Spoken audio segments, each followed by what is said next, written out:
Good morning. How are you today? I'm finding yourself. I'm good, thank you, and welcome. I'm Pat Michael. I'm a volunteer with the Middletown Historical Society in Middletown, Delaware, and I'm here with Keith Schneider, who's our videographer, and we're in the Appoquinimink Community Library in Middletown, Delaware. And what we're doing with this video is to document the history of the town of Middletown All right. through your memories and experiences so that we can get a good picture of what everyone experienced living here. All right. Okay, so we'll get started. What is your full name and do you have a nickname? My full name is Patricia Lorraine Walker, and my nickname is Patty. When and where were you born? I was actually born in Lansing, Michigan, while my father was in the United States Air Force.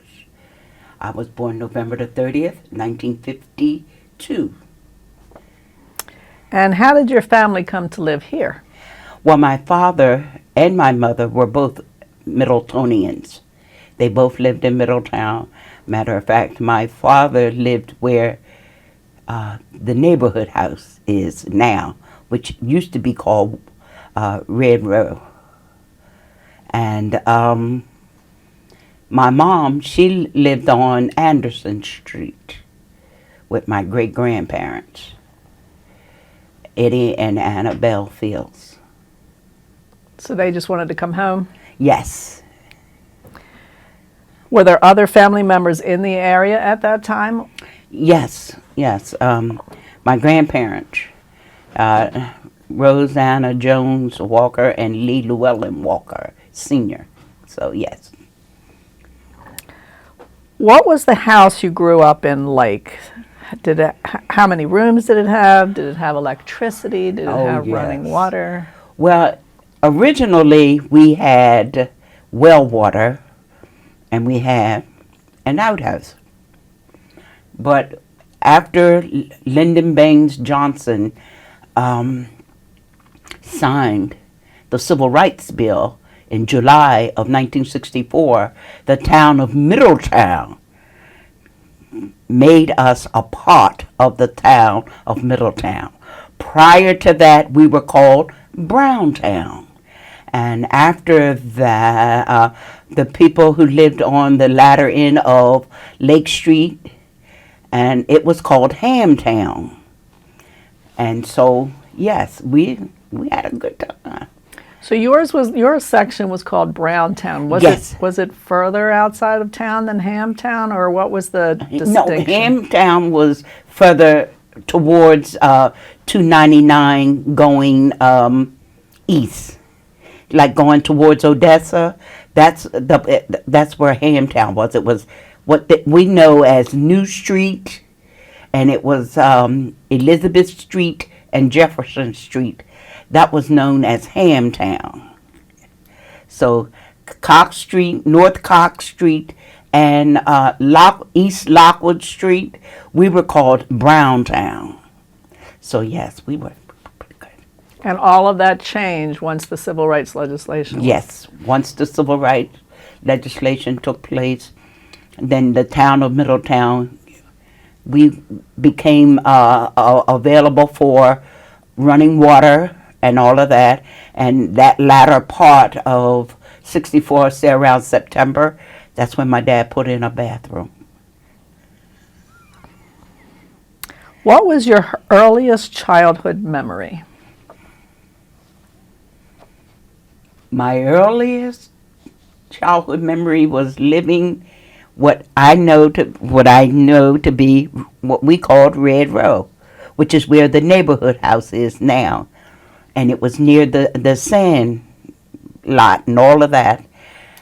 And in 1959, the hurricane came. And we were outside having fun, and all of a sudden that wind blew up, and my grandmother said, "Get in here." She made us get in the house, and we had to sit down and be quiet because she said God was talking. I always wanted to know what was God saying. What kind of games did you play growing up? hopscotch. We played marbles. We played checkers, and we also did bingo and all of that. So it was pretty fun as a kid. Did you play outside games? Oh yes, hide and seek, Red Rover, send Patty Walker over. Because nobody never called me just plain Patty. I was always Patty Walker. And I'm like, come on. Just say Patty. No, it's Patty Walker. I said, okay. What was your favorite thing to do for fun? Did you go to the movies? Did you go to the beach? Well, we would go to the movies because at that time it was only like a quarter. We had to pay a quarter. Now it's outrageous. But every now and then it was good going to the Everett Theater, especially at Christmas time, because they gave you an orange, an apple, a tangerine, and a little box of rock candy. Oh man, that was the bomb. Did you ever go to the beach? No, I didn't go to the beach until I was actually an adult.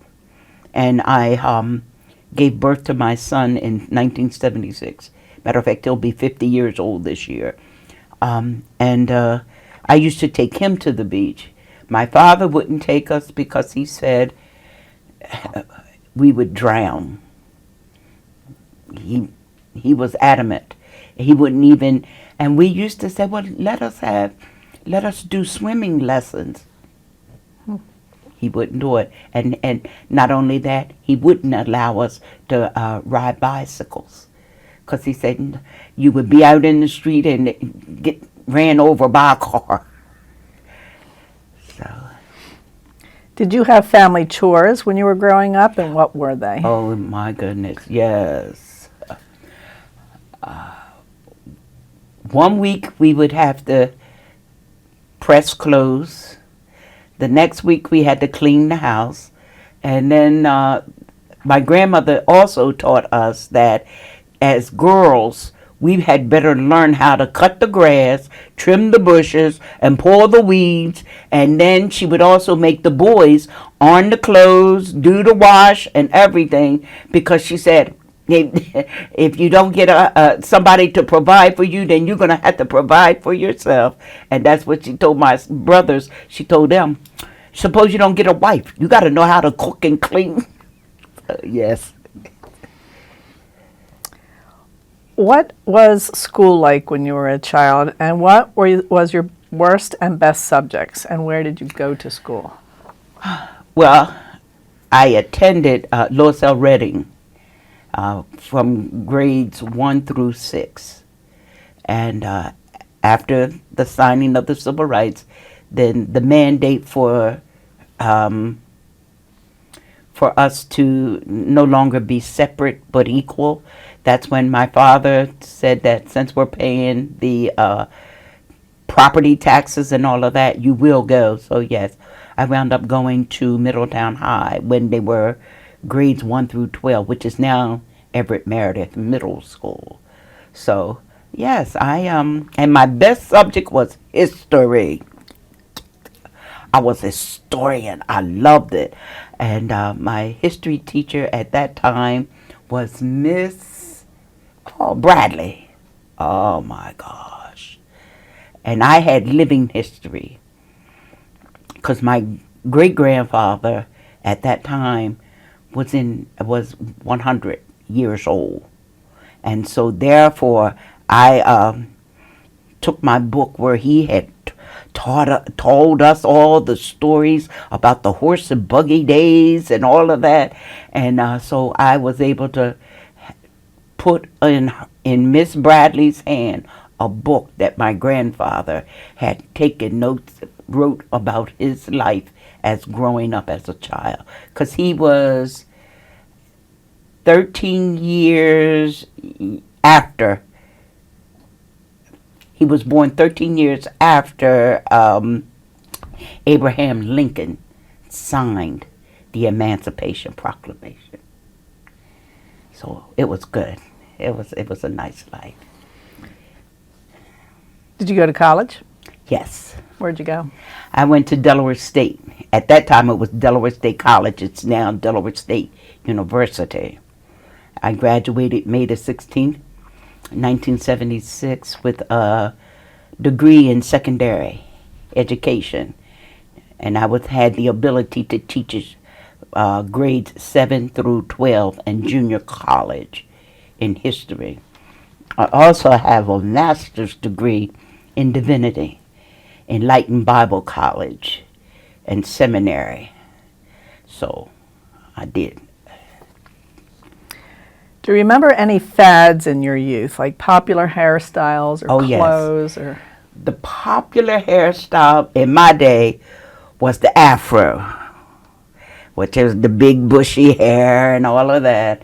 And the clothing was the bell bottoms and dashikis and all of that. So yeah, it was pretty cool. what were your favorite songs and music? Well, my favorite songs at the time was My Girl by the Temptations and Gladys Knight and the Pips. And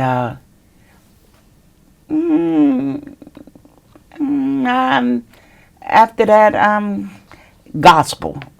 For the most part, it was gospel music.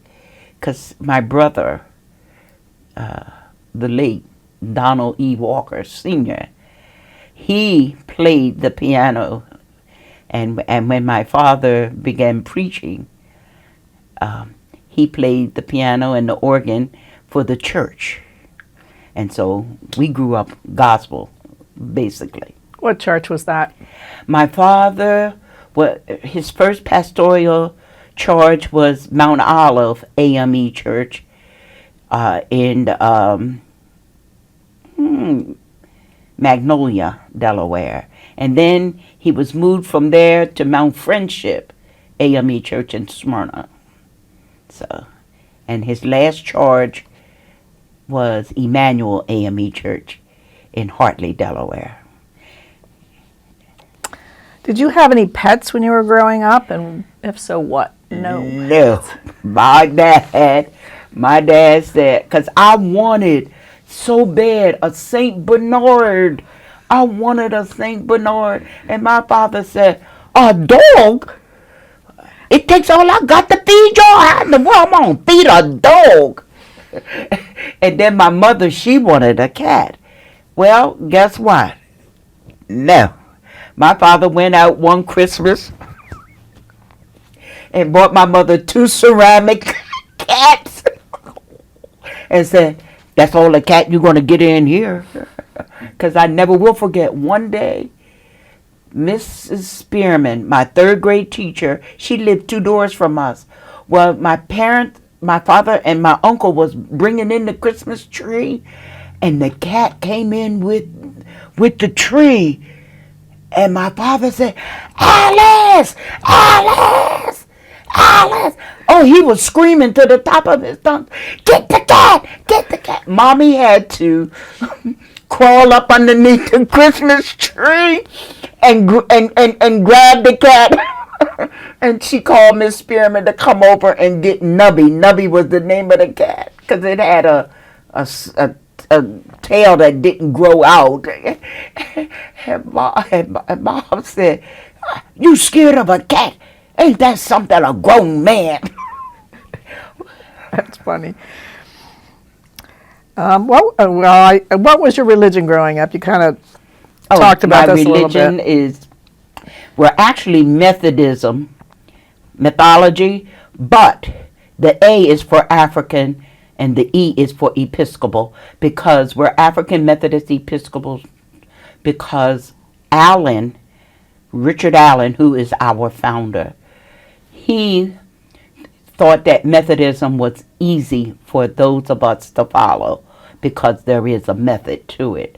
And African is because of our society of people, and Episcopal is because we elect bishops every 4 years for years, and those bishops we have now 21 districts all over Canada, Africa, Bermuda, and some of the other countries, and that's what we do. So yes, but Methodists, that's what we are. And Were you ever mentioned in the newspaper or other publications? I was, when I graduated, I was listed in the who's who's of American students when I was there at college. And I did have a couple of publications with poetry. But other than that, I'm good. In a book or? No, they were actually, I don't know if it's in a book anywhere, but it was a pamphlet. They sent it out to me and asked me if I would do it. And I did. I wrote I Dream a Dream. And then I also, Who Are We? And that was, it wasn't much, but it was okay. Who were your friends when you were growing up? Well, my closest friend, she lived next door. Her name was Cynthia. She was Cynthia Perkins. And the lady then my other friends were Jennifer Fullman, who lived 2 doors from us, and then on Anderson Street, Nelson Waters and Bertha Brinkley, and there were a couple of other people, but I didn't do a whole lot of socializing, simply because I spent most of my time in church. My father said, I'm not everybody else's father, and neither is your mother, but as for me and my house, we're going to serve the Lord. So every Sunday, if there were 2 services, we were at church. We couldn't do the movies and... What world events had the most impact on you while you were growing up, and did any of them personally affect your family?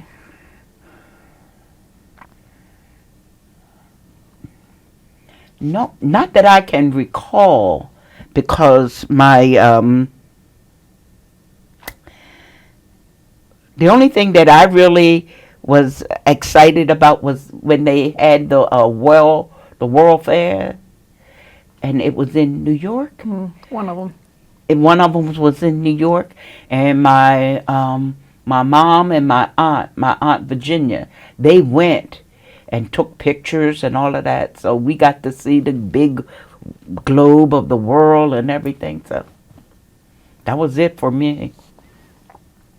How are holidays, birthdays, Christmas, whatever other holidays you celebrated in your family? And did you have special family traditions? Oh, yes. When I was growing up, every birthday, my grandmother would fix each of us our favorite meal.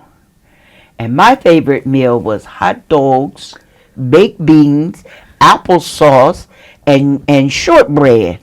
And my sister would get mad at me, my sister Deborah, she would get mad at me because she would say, Trisha, why don't you ask for steak and baked potato? Because I don't want steak and baked potato. I want hot dogs and baked beans and shortbread. That's what I want. How about Christmas? Did you celebrate? Now, Christmas we celebrated, and every Christmas we were to get one big gift and one little gift. And so my 16th birthday, I don't know if you remember, but on my 16th birthday, my grandmother made my parents buy her, because I wanted a maxi coat, the coat that went all the way down to your shoes, and I wanted a pair of black and white saddle shoes. Because I was like, oh yeah, we got this. So my mom, and my dad, they gave me $50. That was big money, $50. And so I wound up going to up on Kirkwood Highway to the to the store, and I think Robert, remember the store, Robert Hall? Yeah. I bought my maxi coat there for $29, and I got my saddle shoes for $12, and I was like, yeah. Oh, I was excited, you know. I was all happy because I was able to get my maxi coat and my saddle shoes, and I went back to school proud. Yes, because I was in the 11th grade. I was almost graduating. How is the world today different from what it was like when you were a child? There was more peace when I was a child. And my family seemed to have had an ability to keep us, happy. I mean, for me, all you had to do is cook me something to eat. I was Gucci. The food was I was, but to me, it's a lot of chaos right now. It's a lot of confusion. So I don't know. For me, the family was the dynamic. There was more family gatherings. There were more family traditions to go by and to do, because every year, every New Year, my grandmother put the spread on the table that nobody, I mean, we had a little bit of everything. Food galore. And my father said, I'm glad I only had to feed y'all once a year now that you're grown. Those are good memories, though. Yes. What do you know about your family's surname, like your maiden name? Do you know anything about the history of that? Yes. My grandmother's surname was Jones. And Samuel and Eliza Jones were my great-grandparents. And they are instrumental in holding the first services of Ringgold Chapel, African Methodist Episcopal Church, in their home. And then my great-grandmother's sister, Mabel, she had the property where the church is now. She donated the property so that the church could be moved. It was moved in 1942 to where it is right now on 71, 5017 Summer Bridge Road. That's the church. And my great-grandfather on my mother's side, which is James Edward Fields Sr., and my great-grandmother Annabelle White Fields, Trinity AME Church on Lockwood Street. My great-grandmother, she is the Missionary Society is named after her, Annie White Missionary Society. So always my family has been able to be a part of the history of Middletown, especially in the African American community. My great-grandfather also served on the school board for Lois L. Redding. He was the chairman of the board. And my grandfather, Lee Llewellyn Walker Sr., he was instrumental in Lois L. Redding being built. Governor Carver asked my grandfather after he got elected, because Governor Carver was elected basically after my grandfather. Oh, my grandfather was a straight up Democrat, and so he asked Governor Carver after he got elected. He asked my grandfather what did he want to happen, and he told him, said, I would prefer that you build a school that my children could attend. And sure enough, Lois L. Redding was built in 1952. And my grandfather, Lee Llewellyn Walker Sr., made that happen. So I was happy. I can see why. Is there a naming tradition in your family, such as always giving the firstborn son the name of his paternal grandfather? Say that again. Is there a naming tradition in your family, such as always giving the firstborn son the name of his paternal grandfather? Yes, because my brother is Luther Lee Walker III. My dad was Luther Lee Walker Jr., and my papa was Lee Llewellyn Walker Sr. So yes, That fits the bill. and now it's 5 of them. Because my nephew is the 4th, and my great-nephew is the 5th. I know, it's pretty impressive. Considering that we're celebrating the 250th anniversary of our country this year, what stories have come down to you about your parents, grandparents, more distant ancestors in relation to their involvement in keeping this country, starting this country or keeping it going? Okay. Well, Do you go back as far as the Revolutionary War? Civil War, I'm sure. I'm not for sure because my great grandparents never talked about that, and I don't remember my great grandfather on my father's side, Jackson Walker. I don't remember because all I know is that he migrated from Georgia up to Virginia, and after that, I didn't know anything about whether they were in any of the wars, whether it was Revolutionary or Civil War. I'm not for sure. Did they move from Georgia after the Civil War? Yes, my great grandfather, Jackson Walker. So you don't know further back than that. No.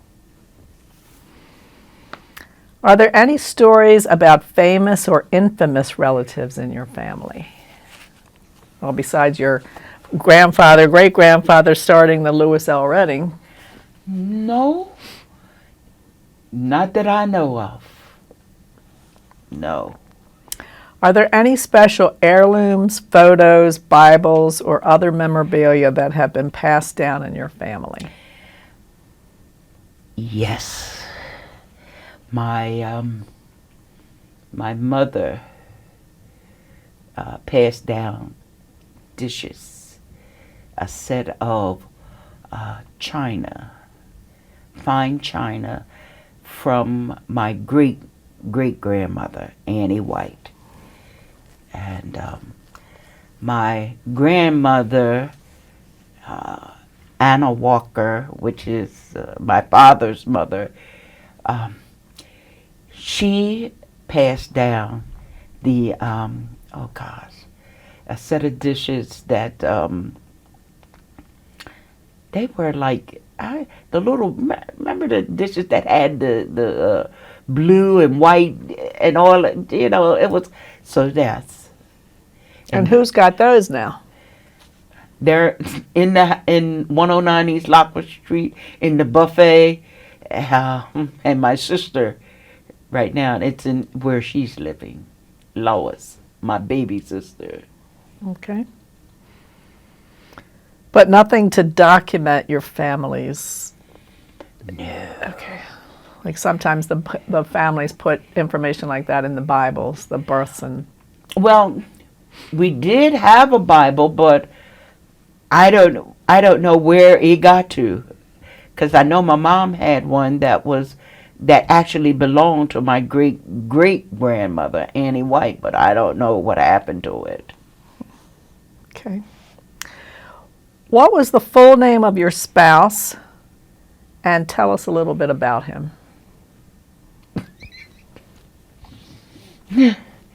Whatever you want to say. Okay. Well, his name was Marion Leroy Henry. But we weren't married long enough for me to even get to know him because I got tired of the foolishness. I did. I got tired. Because, quote unquote, we came from two different worlds. I was raised, church girl, as he put it. And we didn't gel. I married him on July the 29th, 1988, and divorced him on January the 30th, 1992. Because I couldn't deal with the craziness. Because what I told him was, I don't know how to fight. My parents didn't argue in front of us. So I didn't know what to do. I didn't know how to even get angry. Because I never saw that as a child. Okay, enough said. I was going to ask you how you met him. Well, I met him because my best friend, Cynthia, she was married to his older brother, Arthur. So that's how I met him. And it was like, oh, wow. Tragedy. Where and when did you get married? I got married. I went to Elton, to that little chapel over there, and I got married there on July the 29th, 1988. They have a couple questions here about your spouse, but what did your family enjoy doing together? You and he and your children, at least. Well, basically going to the amusement parks. I know a couple of times we went to King's Dominion, which was pretty cool. And a couple of times we went to Crystal Beach. So, yeah, it wasn't too bad. But like I said, I was looking forward to growing old with my husband, but he just didn't seem to want to do that, I guess. So he wound up, after we got the divorce, he wound up marrying someone else. So I'm good. What was your profession and how did you choose it? You've had a couple professions, but Yes, I did. My oldest profession was I worked for DuPont as a lab technician, a level 4 lab technician. And then when I left from there, I worked for the Department of Natural Resources and Environmental Control, DNREC as they call it. And I worked for them as a secretary because that's what got me in. That's what got me into DuPont's also, my secretarial skills, because I would do shorthand and, I could translate it all and all of that. And then after I left them, DNREC, I went to work for the Boys and Girls Club. And that was my greatest joy because I was working with children again. Working with children has always been my blessing because I also taught church school, or what they call Sunday school. I taught that, and so, yeah, working with children has always been my great joy. And you were a preacher as well, right? Yes. Are you still? Do you still? Well, I still have the license to preach.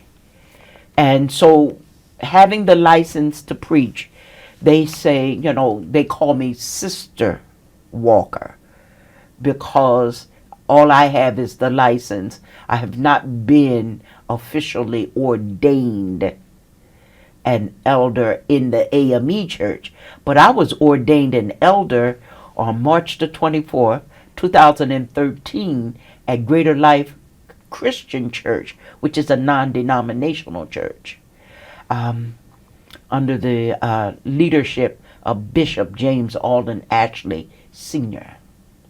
So, yes. And yes, I still preach. You're probably good at it. If you could have had any other profession, what would it have been, and why wasn't it your first choice?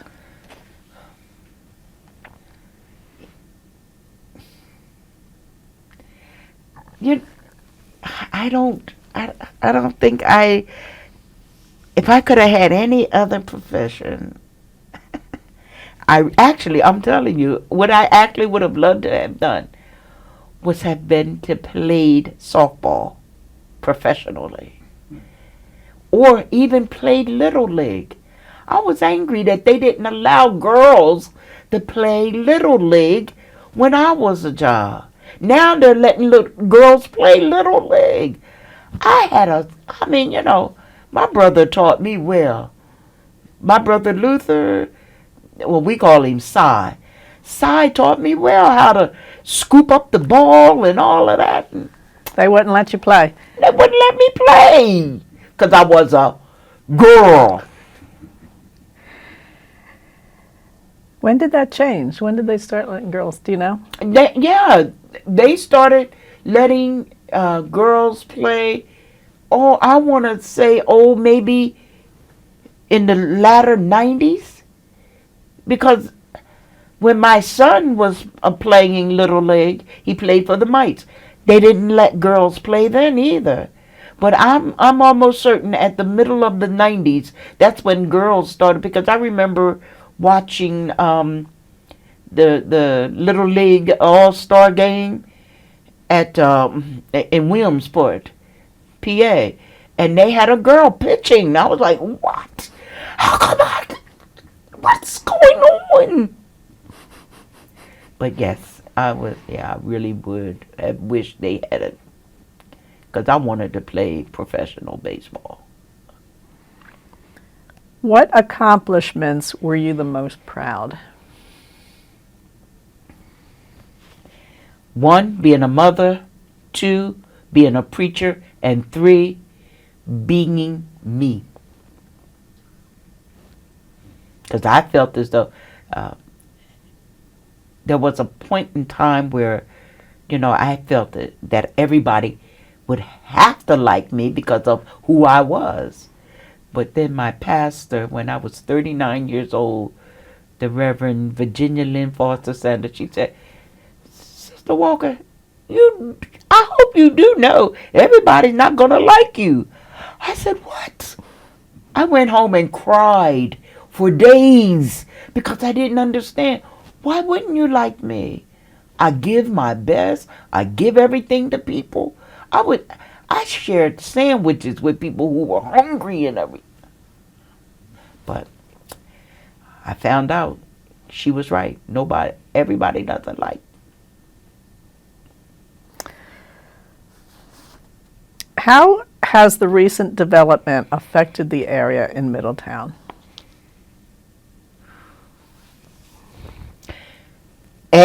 There aren't enough roadways. I remember going from Odessa to over the railroad tracks in less than 5 minutes. Now, it takes me from going from Odessa to over the railroad track 40 minutes.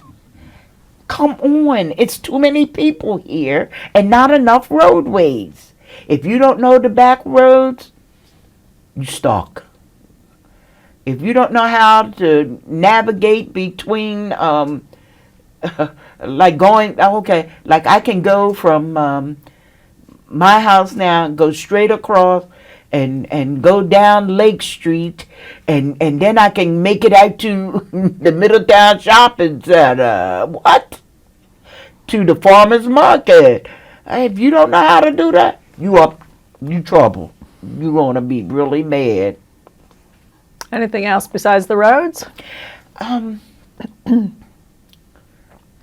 It's a whole lot of choices. Before we had what? The 301, which was at that time called Money's. Now we got IHOP. We got all kinds of restaurants, and we got the Hobby Lobby. We got Michael's. We got to me, at this point, it's congested. It's no longer the ease of flow.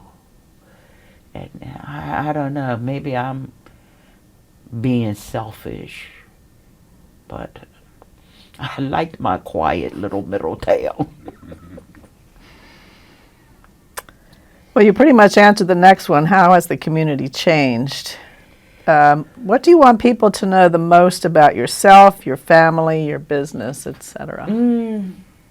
What I want people to know most about my family was that there was two sides to my family. Either you were a preacher or you were a teacher. And we produced out of 6 siblings. There were 4 of us who are reverends. Then out of, as far as my grandparents and all of them, their families, there were 4 teachers. So, cause my Aunt Artie, my Uncle Earl, my Aunt Virginia, and all of them, they were all teachers. And my mother's brothers, they were teachers. So, we all had that family. What do you want people to know the most about Middletown's past? And you had mentioned to me your experiences during when integration occurred. Yes, when integration took place, it was almost unthinkable, the names that I was called every day, or the way that people treated me. All they knew was that I was black or African American, and of course, the words were, instead of black, Negro, it was nigger. I'm not gonna sit next to a nigger. I remember, actually, I was in English class. Miss Fontaine was my English teacher, and the young man said to me, "I'm not sitting next to no nigger." And guess what I did? I slapped him on the face and left my handprint on his face, because I was determined that my name was not nigger. My name was Pat Walker. And either you call me that or you don't call me anything. But after, I want to say after about maybe my 10th grade, things seemed to get better. Because I guess they were now accustomed to us being in the school. So, I don't know. But my community-wise, things seem to me, get better. The only thing that I really, at the time when I was that age, was that we couldn't come to the center of town. The only time we could come to the center of town was if we were going to Mr. Tommy George's sub shop. And we had to get our food and then get back home. We couldn't linger, we couldn't talk or anything. But other than that, When did that all change? in the mid-'80s, I want to say around 1984, 1985, things seemed to get a whole lot better. And I don't know if it was because the changing of the dynamics of the council, because I believe at that time, we had several African Americans that served on the town council. So, yes. How about with farming? Obviously, the farming was big in this area. Yes. Did people from your community work on the farms? Yes. A matter of fact, my grandfather worked on the farm for Mr. Armstrong, and my dad, he worked with Mr. Money's farm. We picked tomatoes. We would go out there too, pick tomatoes, pick the strawberries. I think all the kids did from the town. So it was happy. And then when I got a little older, Bertowski's, the potato farm. We used to work there for the summer months, because I used to work for it so that I could because I wanted to pay my way through college. So that's what I did. And obviously that's gone by the wayside Yes. for the most part, farming. What does the town have to offer the kids today that it's not the same as what you experienced? It's not at all. Are they Because better off these days as far as opportunities? As far as I'm concerned, no, because they don't have anything to do. They really don't. And unless you have a certain grade point average and all of that, you can't work these, the McDonald's and all of those places at the age of 15 and 16. Because when I was growing up, you could work as long as you had, a C average and you were able to, get summer work. But what really angered me was that when I tried to work summer jobs in the school, they told me I couldn't work because my parents made too much money. What? What are you talking about? They made too much money. I'm broke. And evidently they broke too, because they don't. So I wound up doing day work, 3 hours a day, working with my aunt Thelma Queen, who is my mother's oldest sister. So yes, because they had the same father but different mother. But anyway, Aunt Thelma, she would take us up in Newark to the various homes and everything, and we would clean, scrub floors and clean bathrooms, make beds and all of that. And I thank God, because my grandmother taught me how to make a bed wherein you could throw a quarter on it and it would bounce. And I was like, wow. So yes, it was. So I did. I grew up pretty balanced. Well, I don't have any more questions for you. Do you have anything else you want to add to this story?